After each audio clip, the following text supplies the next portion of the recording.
Okay, well, good morning, everyone, and thank you for joining us at the Minds and Money conference. It's a shame that I can't be there with you. Obviously, I'd like to have been there, but the weather on this side of the world is a lot better.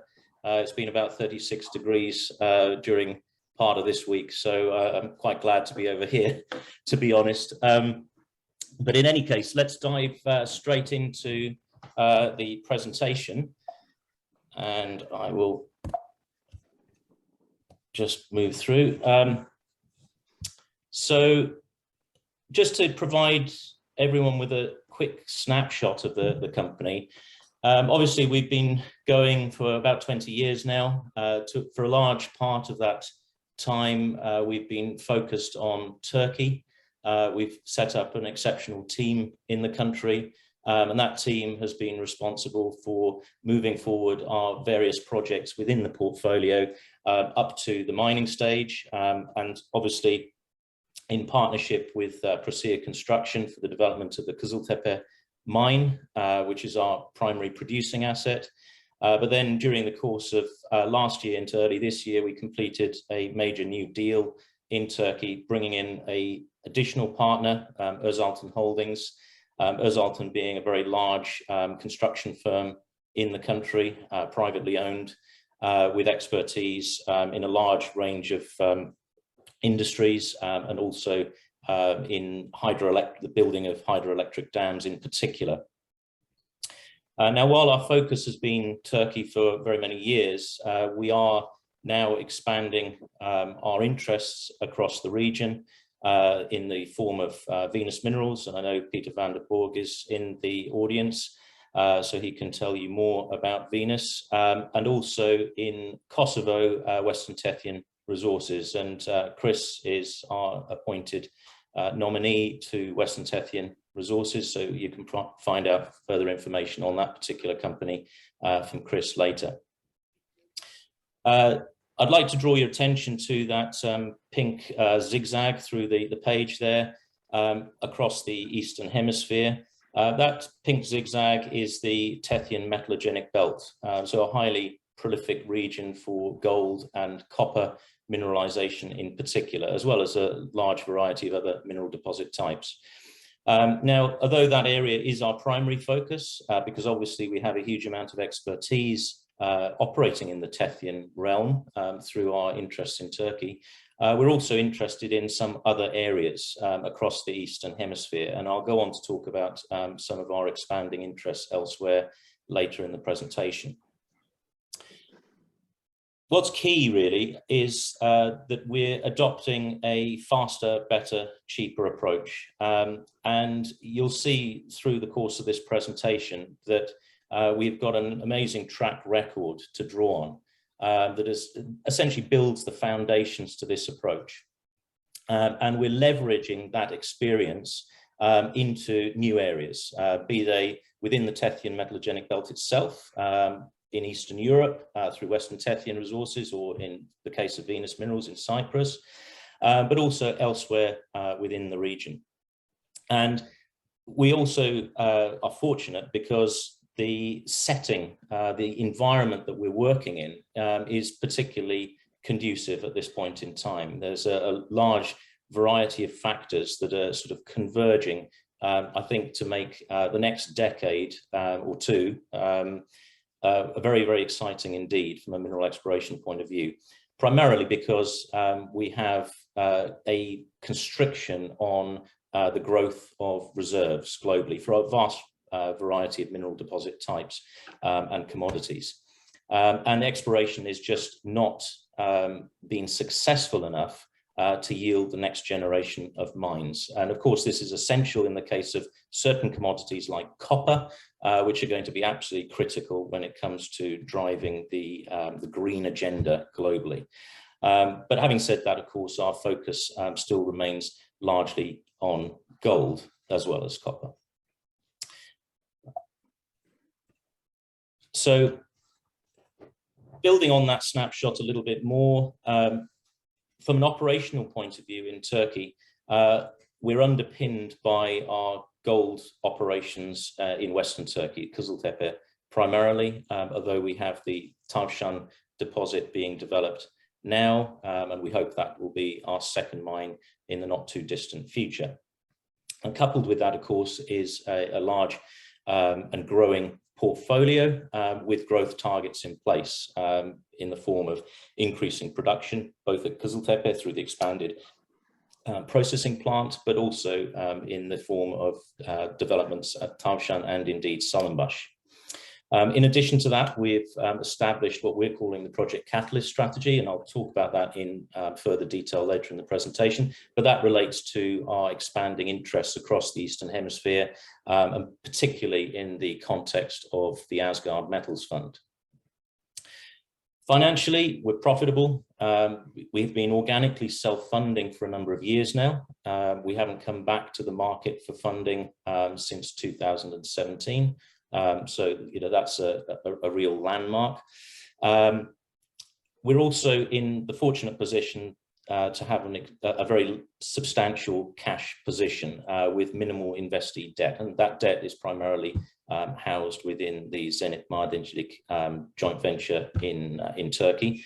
And we're also developing a strategy for a long-term dividend stream. Now, we've established a special dividend, which is going to be paid in installments, the first dividend installment having already been paid, further installments to come through next year.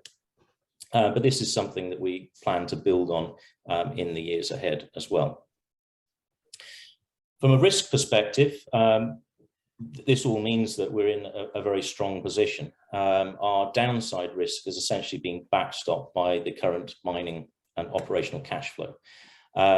Yet we also retain all the exploration upside associated with our growing portfolio and through our various venture interests at limited risk to shareholders, because primarily we're not coming back to the market repeatedly, cap in hand for further funding.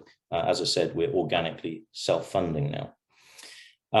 And another thing that we've chosen to do, both historically, but also moving forward, and we're going to continue to build on this part of the strategy, is to focus our exploration and development on stable jurisdictions, and particularly jurisdictions that provide better ESG credentials to the business ultimately.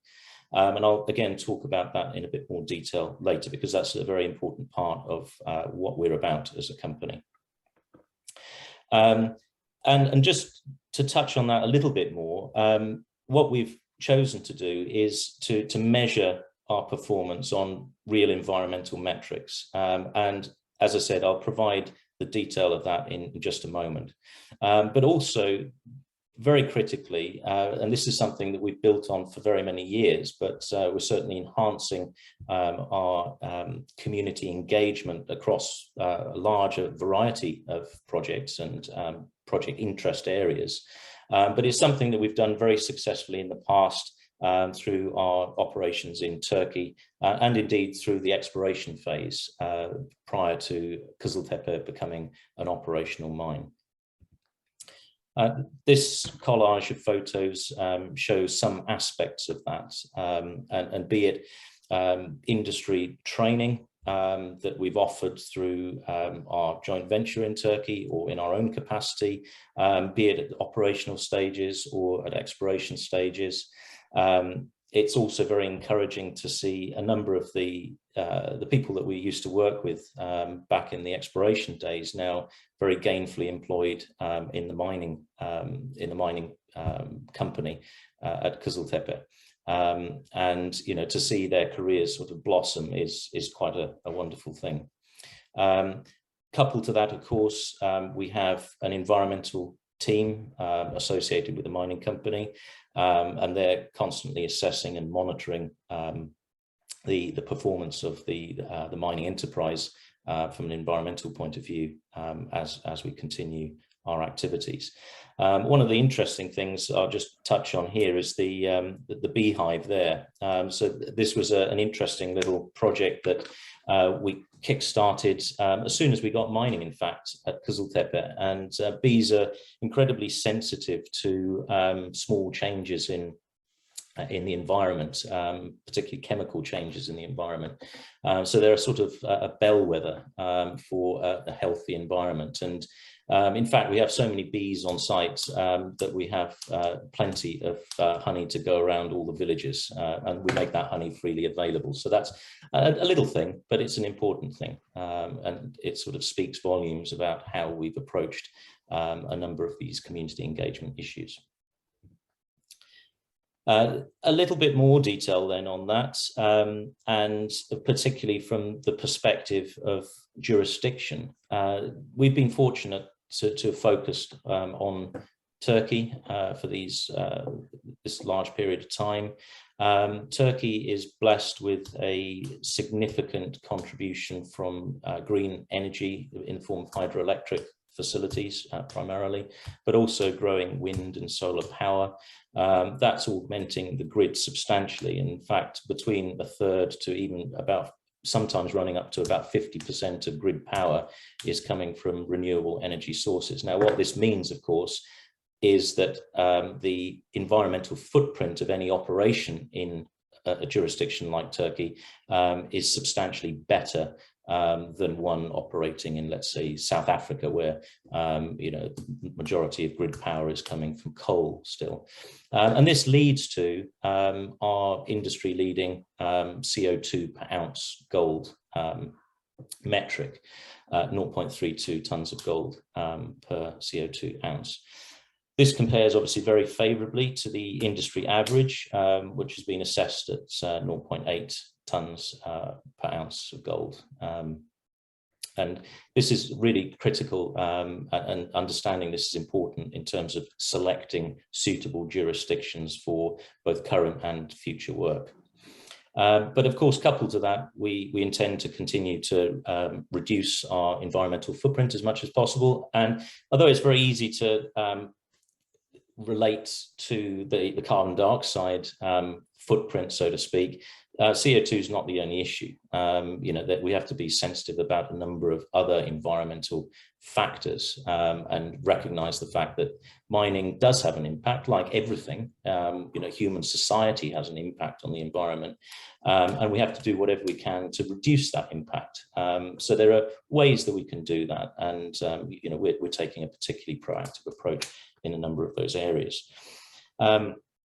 Another thing that contributes to this, of course, is the reforestation programs. Now, some of these are mandated through the Turkish Ministry of Environment and is associated with the final permits that you receive in order to go into production. And there is a substantial commitment to reforestation programs in Turkey. And Turkey, again, does very, very well indeed. It's, I think, ranked 6th in the world in terms of reforestation, and it's the best performing country in Europe from a reforestation perspective as well. But in addition to what's been mandated through Turkish environmental regulation, we've also committed to planting our own trees. So a lot of this work is occurring through the joint venture that we have, and we've got, as I said, we've got a very good team dealing with environmental issues, and they're continuing to develop that part of the business, and along with all the other social and community engagement activities that we pursue. So another way for us to measure our performance beyond the environmental aspects is to look at things like our production cost. Production costs currently, up until the end of last year, were running at about $490 US per ounce, so life of mine to date, measured against the industry average of about $1,000 US per ounce. So again, you can see that we're performing substantially better than our peers. But then I think most importantly, being an exploration and development company, the absolute key metric to determine whether a company is performing successfully or not is the discovery cost. Now, most companies will choose not to publish this figure because it's usually fairly appalling. And you can see from the industry average there that it's pretty high. Our discovery cost per ounce of gold is very low. In fact, if you look at it from a gold equivalent ounce cost basis, about $8 per ounce, this effectively means that we're exploring with a cost base that goes back to 1985. So you've got the advantage of Ariana exploring at 1985 costs in the modern world. And critically, with access to far better exploration tools and technologies and expertise than we would have had back in 1985. So an absolutely key leverage point, I think, for the company.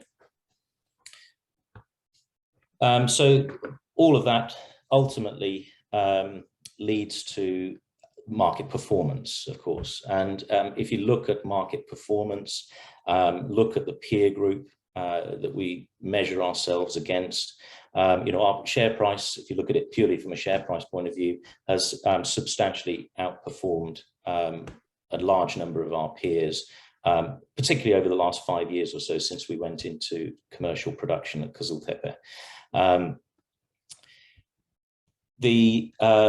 That obviously leads to an increase in market capitalization, and there's obviously been a substantial growth in market cap over time since our IPO, and there's a little graphic that I'll show in just a moment that speaks to that a little further.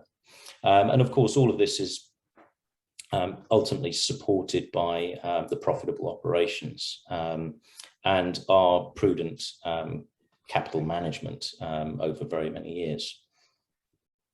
So this graphic shows the evolution of the company in the form of its market capitalization over time. So winding the clock back to our IPO in 2005. It's also showing how our resource has grown. So mineral resources in the ground, how they've grown through value accretive exploration over time, and how that correlates ultimately with the market capitalization. But there's also another thing shown within this graphic, and that is the contributions made by shareholder funding. So about $25 million has come in from shareholders since our IPO, and what funding has come in from other sources, primarily from our partners, so Presea Construction and now more recently Özaltın Holdings, but also perhaps most significantly of all, the bank debt.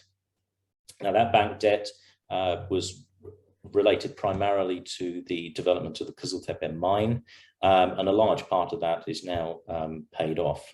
In fact, almost all of that is paid off.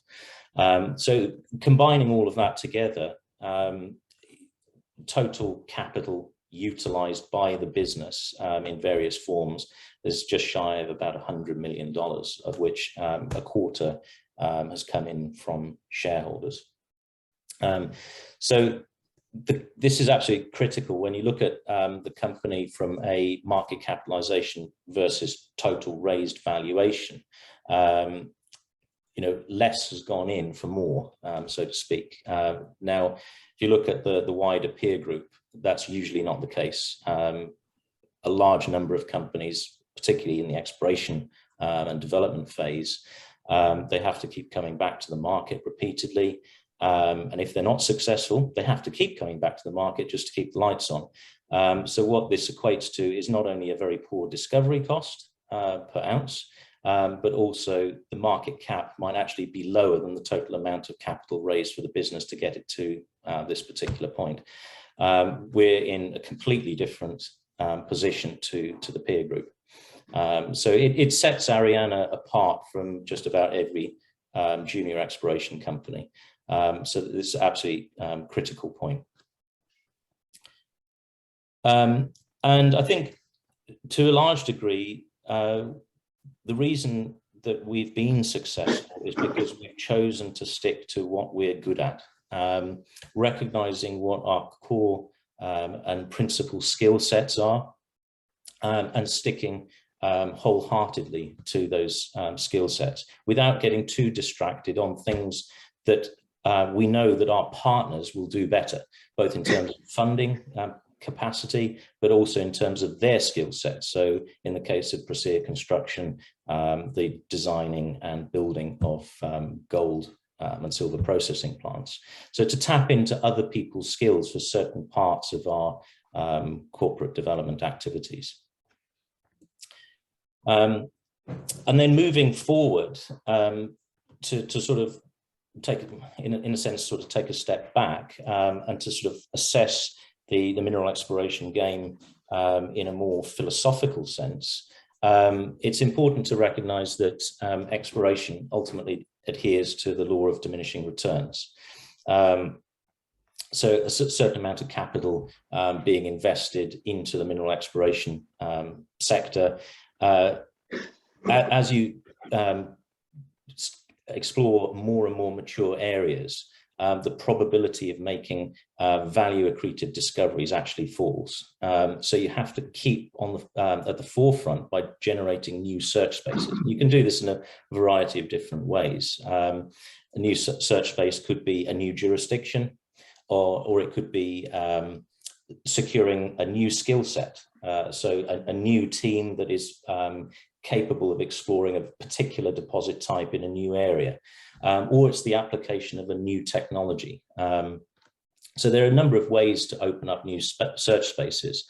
And I think we've very much got our finger on the pulse when it comes to doing that. And I'll talk about that in further detail in the section on the Asgard Metals Fund. What's critical for us as Ariana is really the team that we've got, the way that we've built that team, and how we're applying that team to exploration activities, both in Turkey and also in the wider region. And also recognizing that when you do go into a new jurisdiction, it's always the early movers that make the greatest discoveries. And the largest deposits tend to get discovered first. And you see that time and time again. So we very much want to ensure that Ariana, for the future, is right at the forefront of new search space generation to achieve these things. So bringing it all together then, the company, you can look at it as a Venn diagram. We want to look at areas that demonstrate low operational cost, and Turkey has very much been that for us. It's been a very good jurisdiction in that sense. Low capital risk, so any jurisdiction that we look at needs to have that characteristic as well.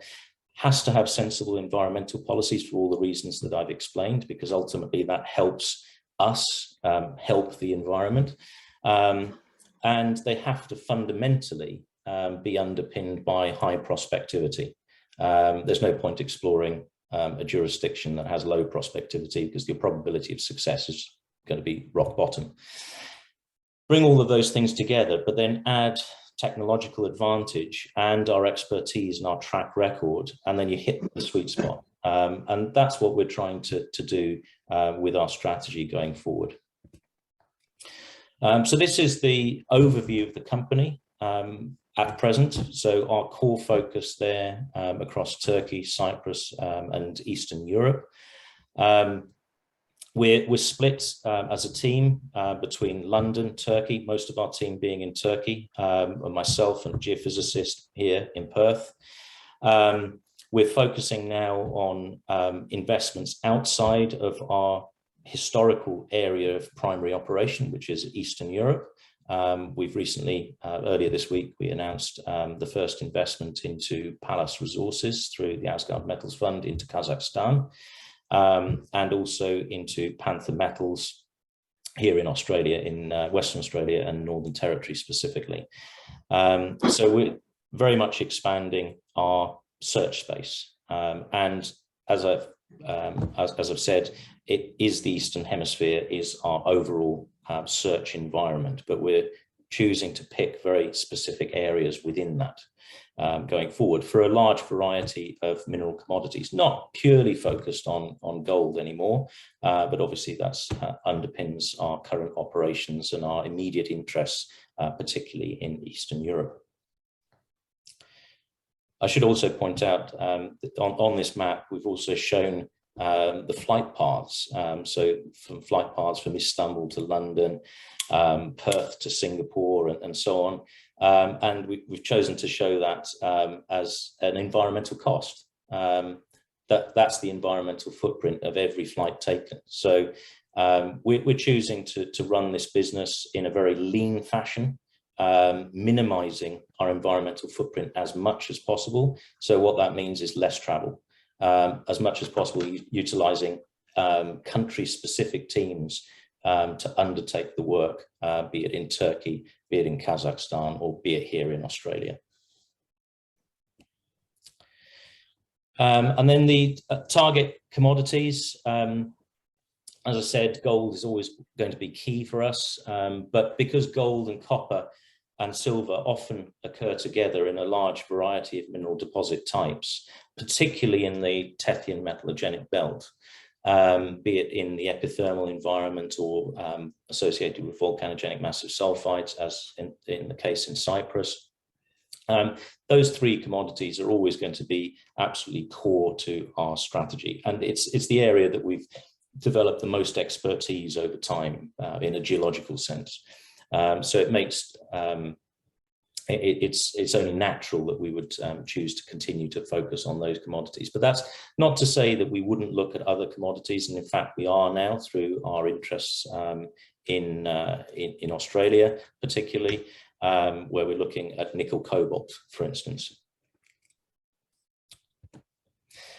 And then this graph, it's often shown, and I think in some sense perhaps not necessarily well understood either, but it shows the trajectory of value, so to speak, of an exploration company or a project as it tracks through greenfields exploration, through feasibility into development, and then to the point of an operating mine.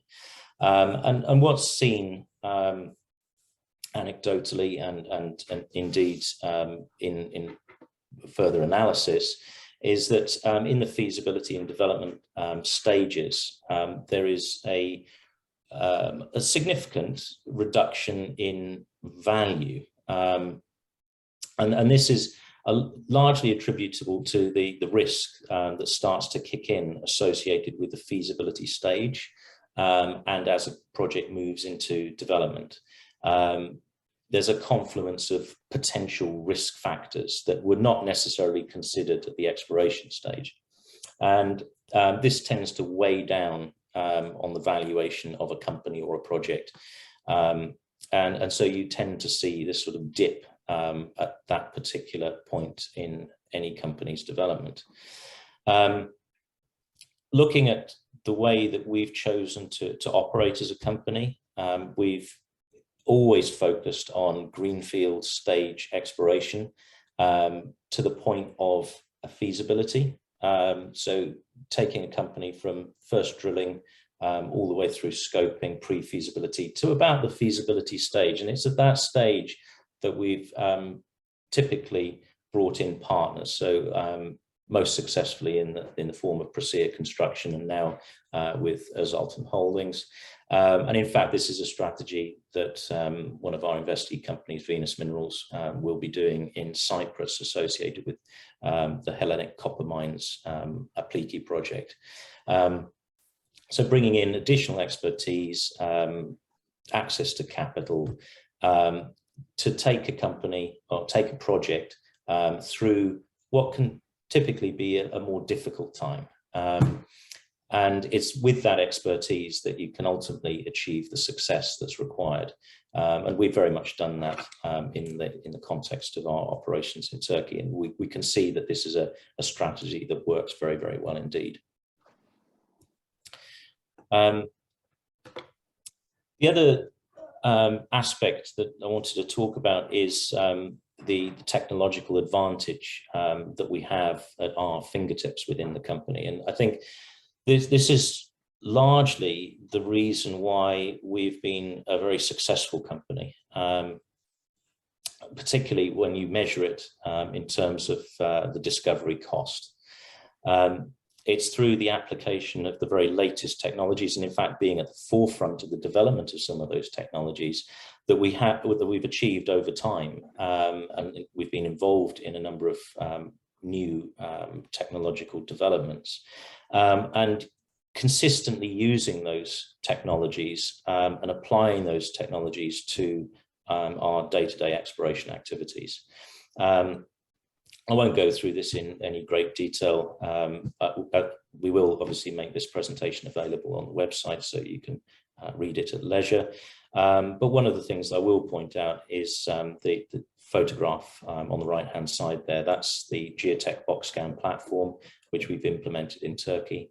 We're one of not even a handful of companies globally using this at this point in time, but it enables our geological team to collect reams more data from our drill core, and really maximizing the value of the data that we're able to access off drill core or RC chips, or indeed even geochemical soil samples. We can even run those through the same platform. I won't go into the detail of what we can do with that, but it's a real sort of highlight for us, because it again demonstrates the company is right at the forefront, right at the cutting edge of developments in mineral exploration. What this all leads to, obviously, is the value and growth of the company, growth of its portfolio that leads to that accretion of value.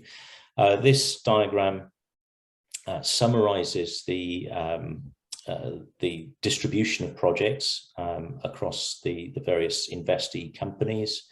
Right at the apex there is our operational joint venture in Turkey, Zenit Madencilik, of which we now own 23.5%.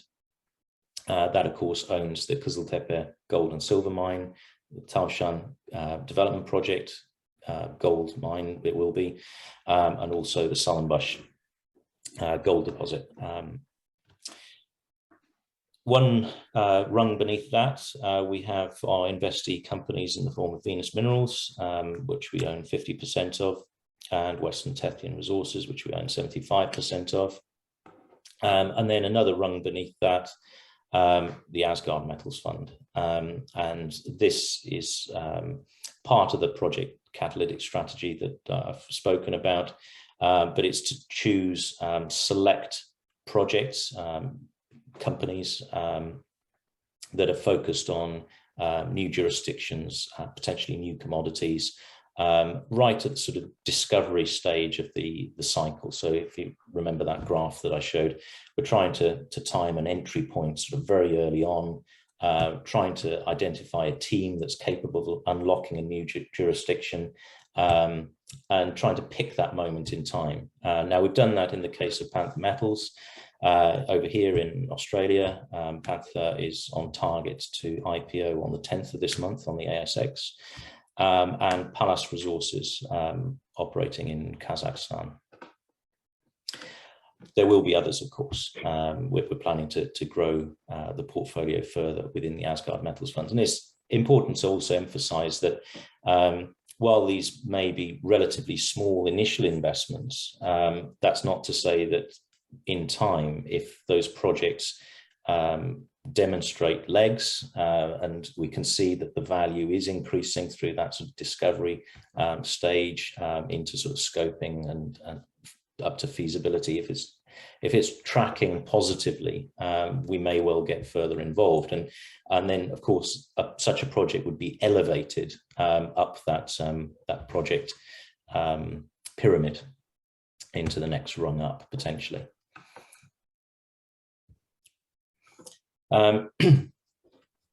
Just coming back to focus primarily on the apex. So that this is Zenit Madencilik,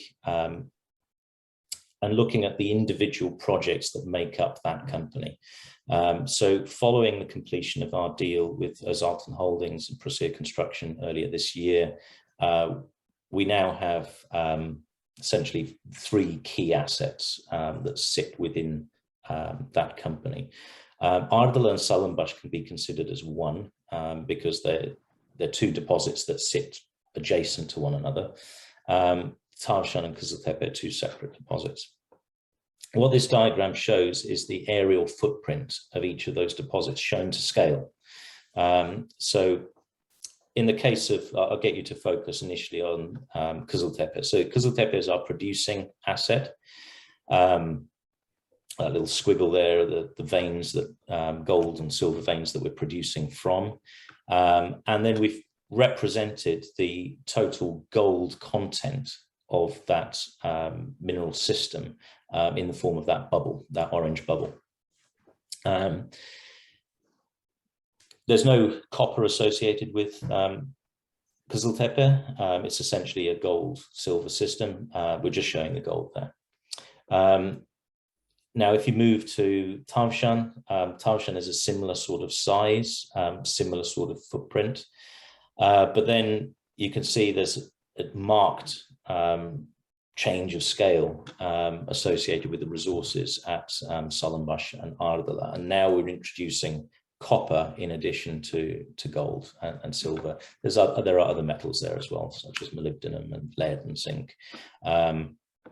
But we've chosen to keep this diagram fairly simple. You can see that the scale of the Ardalı-Salınbaş system is very substantial. And this is why this project required an extra level of emphasis. And we've chosen to bring that emphasis in the form of an expanded venture in Turkey with Azalton Holdings, and Azalton Holdings are applying a further $8 million to the exploration and development of this particular asset for this reason, because it has the potential to unlock a huge amount of value. If you look at the revenue generated from Kızıltepe, so this is shown up to the end of 2020.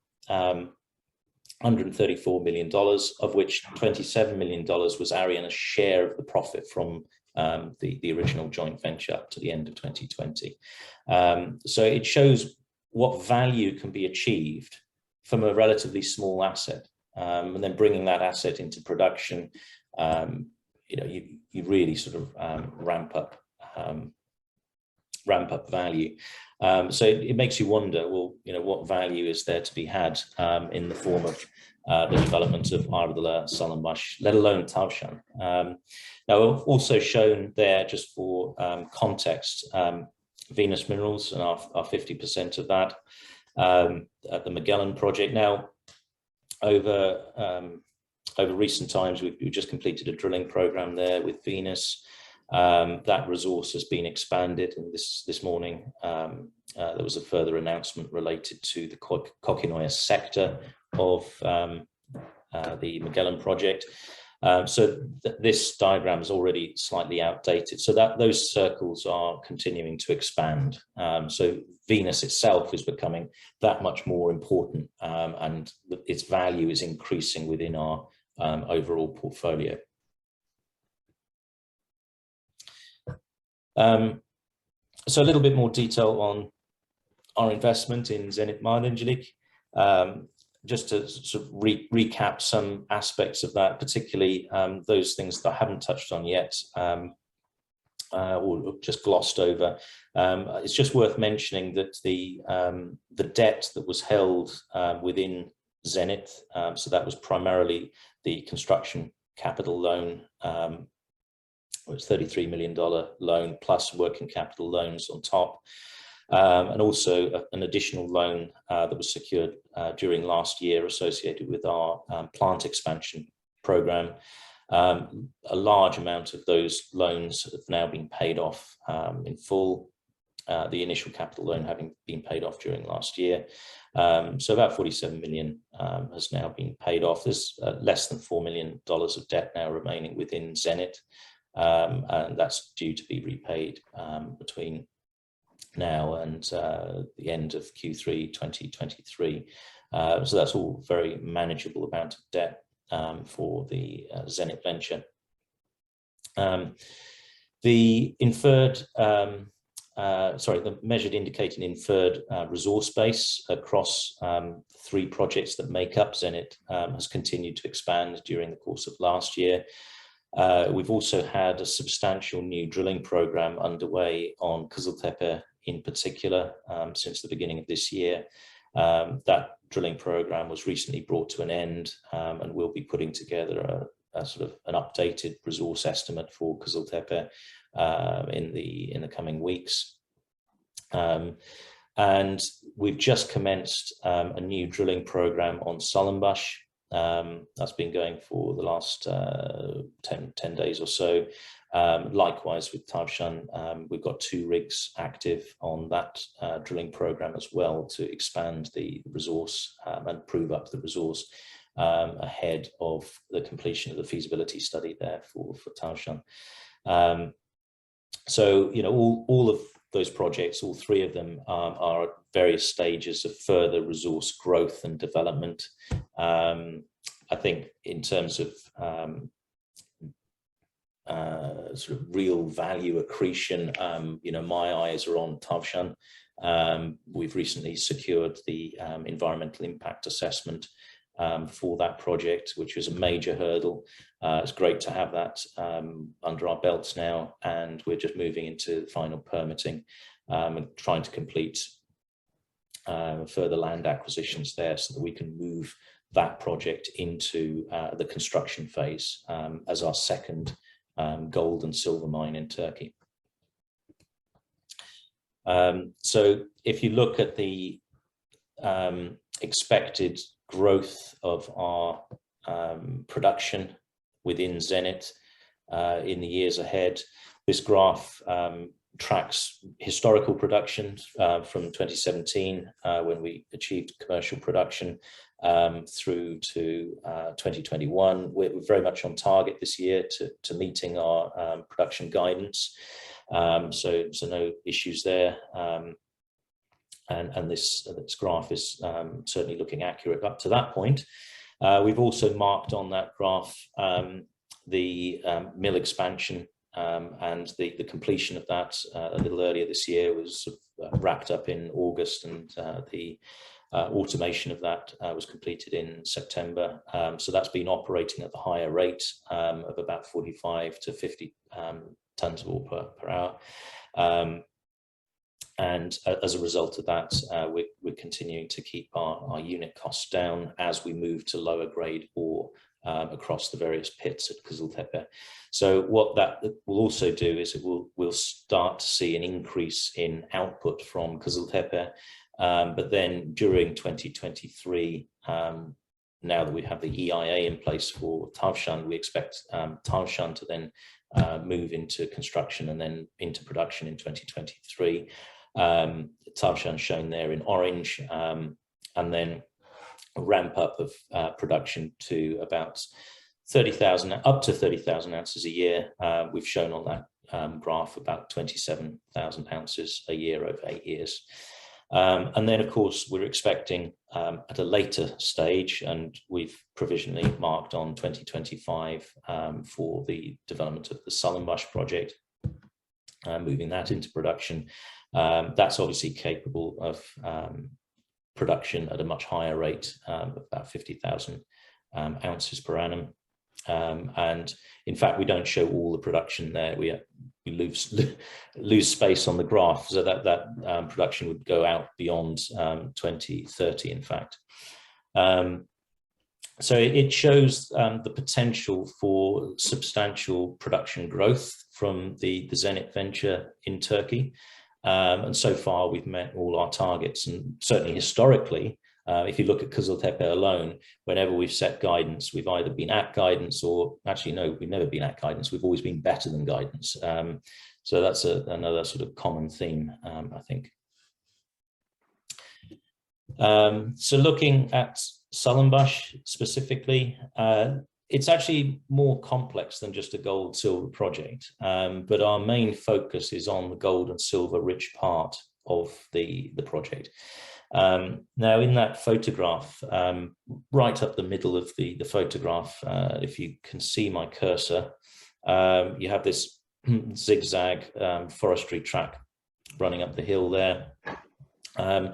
That essentially marks the path of the Sullenbusch ore body. So the Sullenbusch ore body, its discovery outcrop sort of sits up here, and then the ore body sort of runs down the hill and eventually merges into this area around here. All this white material is the alteration associated with the Ardler copper gold molybdenum porphyry, and the Sullenbusch essentially sits on one flank of that porphyry and in fact merges with the porphyry. They're essentially one single system that was developed contemporaneously, but the mineralization is expressed differently at Sullenbusch to what we see at the porphyry itself. So our main focus is actually on the Sullenbusch part of it, which is the gold and silver ore body that runs through this area here. We completed a scoping study on that some years ago now, almost 6 years ago, and we demonstrated the potential to mine at a rate of about, or produce at a rate of about 50,000 ounces of gold per annum over a 10-year mine life. That was based on the prior resource. As I said, there's more drilling underway now. We're expecting to upgrade that resource further. We've already got a large part of that into measured indicated, and we've got obviously still a substantial amount of inferred, but we want to move those categories up into measured indicated primarily, so that we can commence a feasibility study on Sullenbusch as well. So it's in a very prospective region, and there's a lot of exploration upside across this project in this area that's shown in that photograph, but also elsewhere. So the licenses further to the south of Sullenbusch are also very prospective. There's another prospect that we refer to as Hazardli Isla, which is not far from the Hotmaden discovery, just to its south, and actually shares some geological similarities between the two areas. So that's another area that we want to do further work on from an exploration point of view going forward. But we're very excited about this project, and it's great having Özaltın on board, with obviously the access to their capital to really drive this project forward in the years ahead. So that sort of wraps up Turkey. Now I can move on to our other interest areas in Eastern Europe, Venus Minerals in Cyprus and Western Tethyan Resources in Kosovo. Let's go with Venus Minerals first. Now, I won't steal Peter's thunder too much, but it's probably just worth recapping a few key points, because there have been a number of developments in very recent times. We've had some announcements out relating to the work undertaken with Venus.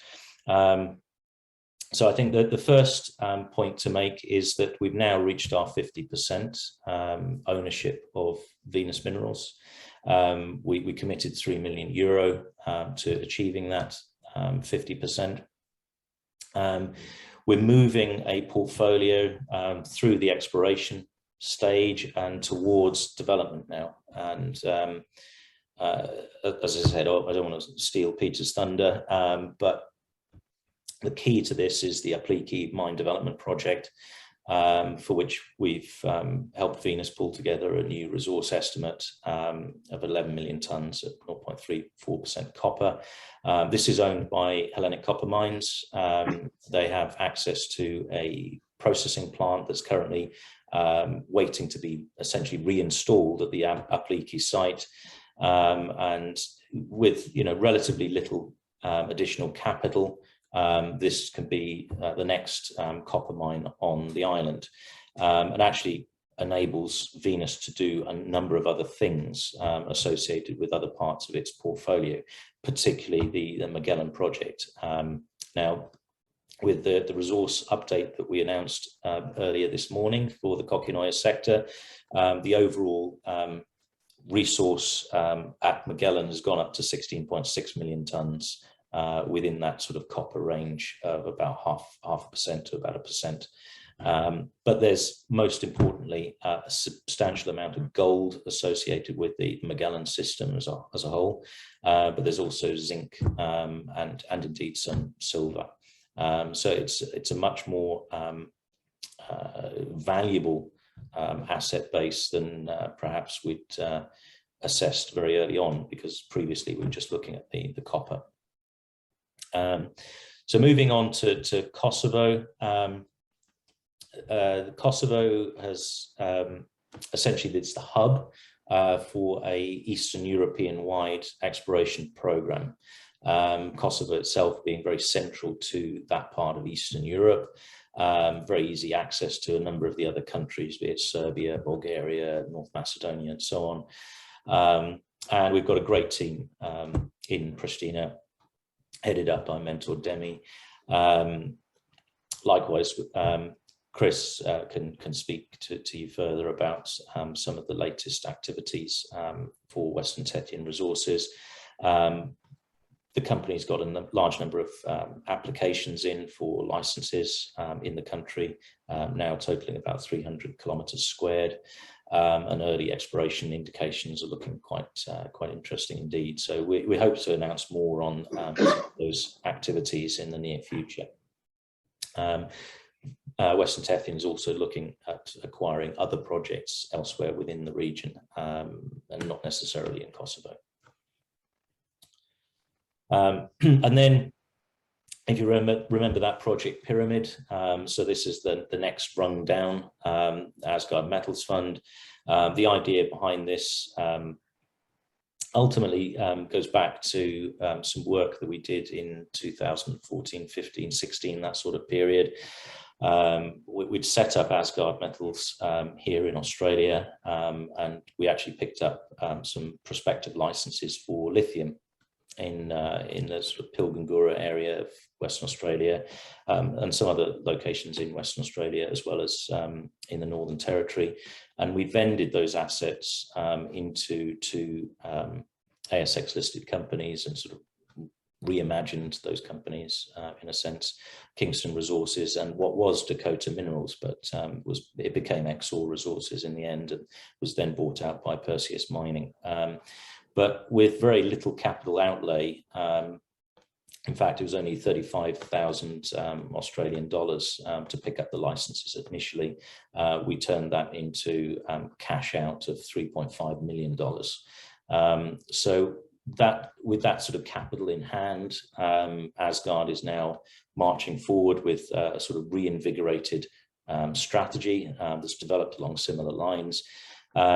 Not necessarily looking for gold and copper and all those other things. You know, we would potentially look at other metals, as previously noted. And in the case of our investment into Panther Metals, that is taking the form of a nickel cobalt asset in particular. Whereas our interests in Pallas Resources in Kazakhstan, that again is largely gold and copper. But Asgard has the remit to really look at a larger variety of commodities than perhaps our core focus. Again, I think Ruth is in the audience. Ruth has been involved with me on developing aspects of this over recent months. So any further detail associated with Asgard Metals, you know, please ask Ruth. The key thing has been to identify key projects, potentially anywhere in the Eastern Hemisphere, that are at that sort of discovery stage, and that have the potential to develop into significant assets. And so, yes, we've invested into just 2 so far, but we're not in any rush. We want to get these investments right. And you know, it would be nice in another year's time to have another couple under our belt. That would be a very good outcome, I think. So moving on to more corporate aspects, and I just wanted to discuss this graph. Actually, this comes from a lot of very detailed work that Ruth was involved with as well. So again, for further detail, please ask Ruth about this graph. But there are a few things that I think are worth drawing attention to. And this is really to look at Ariana and its performance over recent times relative to its peer group.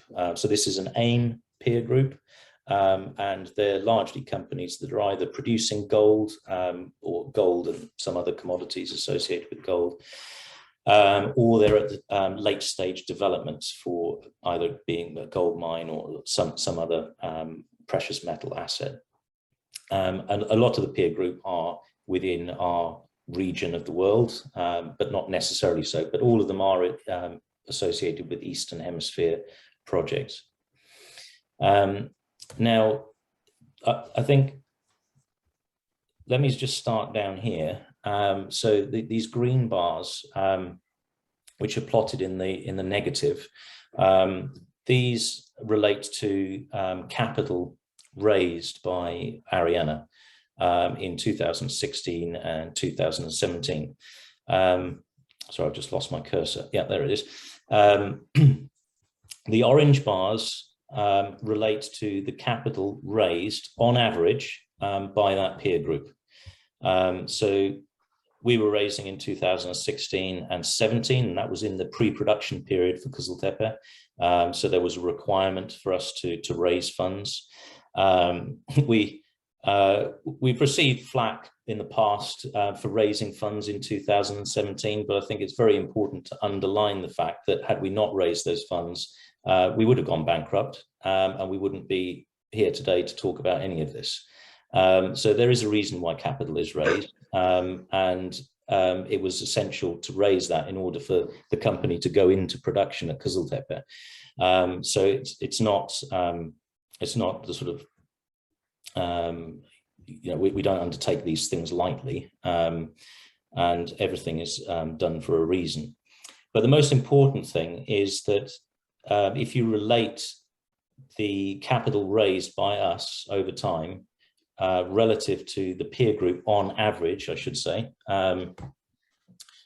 the peer group has continued to raise funds over the last 5 years. And of course, this year we haven't raised capital from the markets either. In fact, we're not planning to come back to the markets to raise money again.